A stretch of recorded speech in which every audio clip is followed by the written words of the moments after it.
a doutora Silvia Souza. Muito bem-vinda. Obrigada, presidente.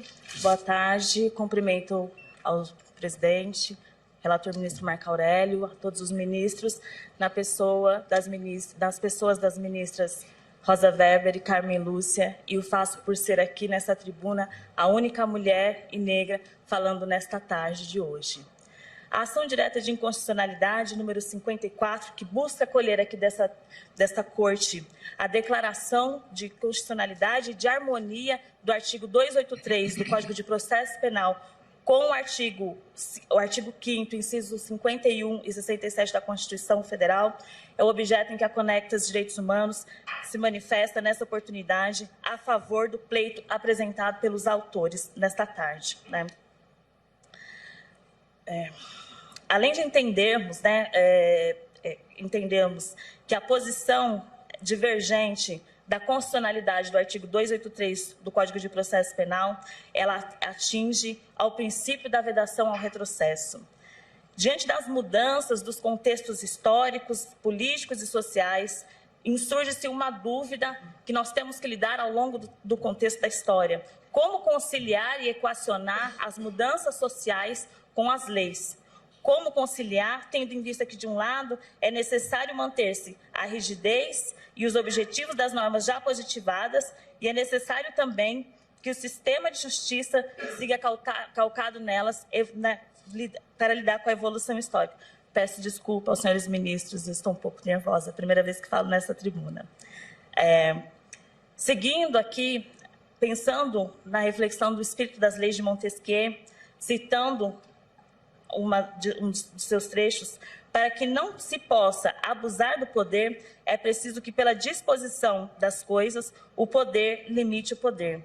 Seguindo essa recomendação, o Constituinte de 1988 fixou na Carta Magna a tripartição dos poderes, garantindo a independência e a harmonia dos poderes entre si, e limitou também as formas e os processos de emendas à Constituição, objetivando, no entanto, optando por vedar quaisquer alterações às cláusulas pétreas, né?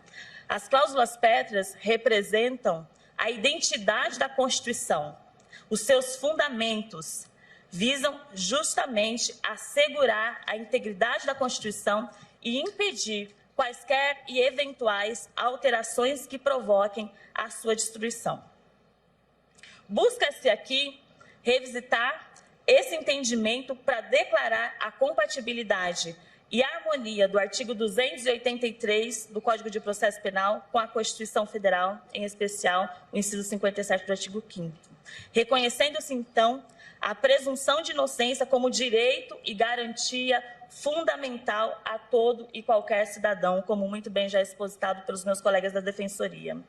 A partir dessa compreensão dos limites materiais de alteração da Constituição, surge-se o princípio de vedação ao retrocesso, o que significa dizer que ao constituinte do poder, ao constituinte derivado,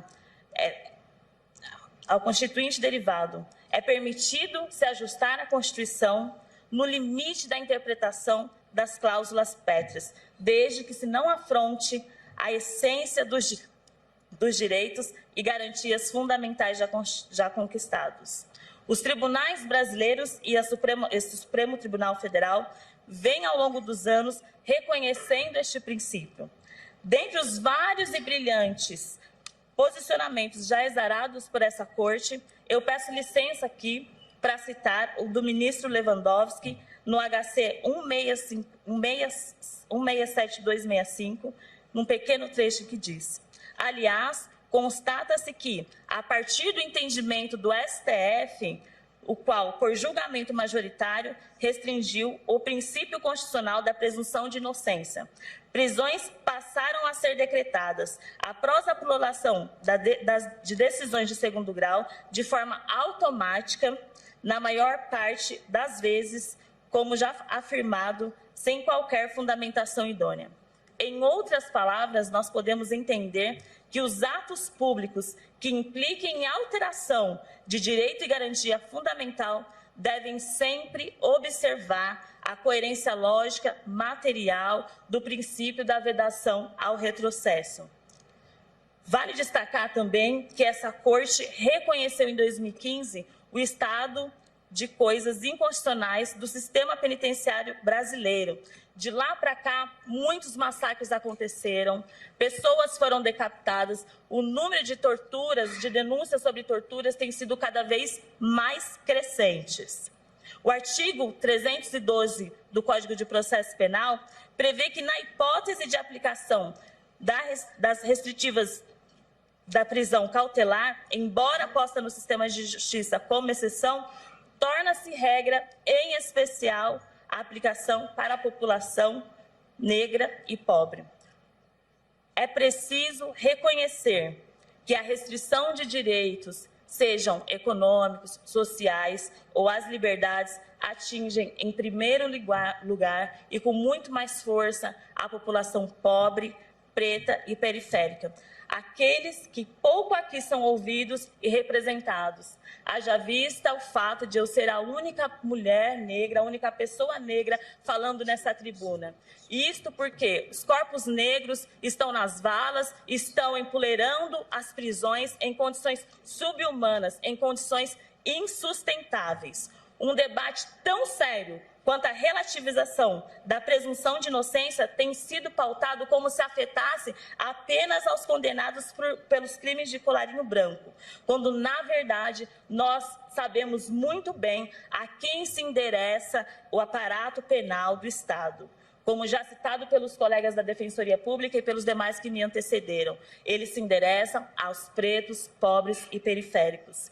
Neste sentido, considerando os dispositivos constitucionais da separação entre os poderes, os ritos da vedação de alteração constitucional, o princípio de não retrocesso, é que entendemos e defendemos que é fundamental que essa Corte, partindo de uma reflexão ampliada,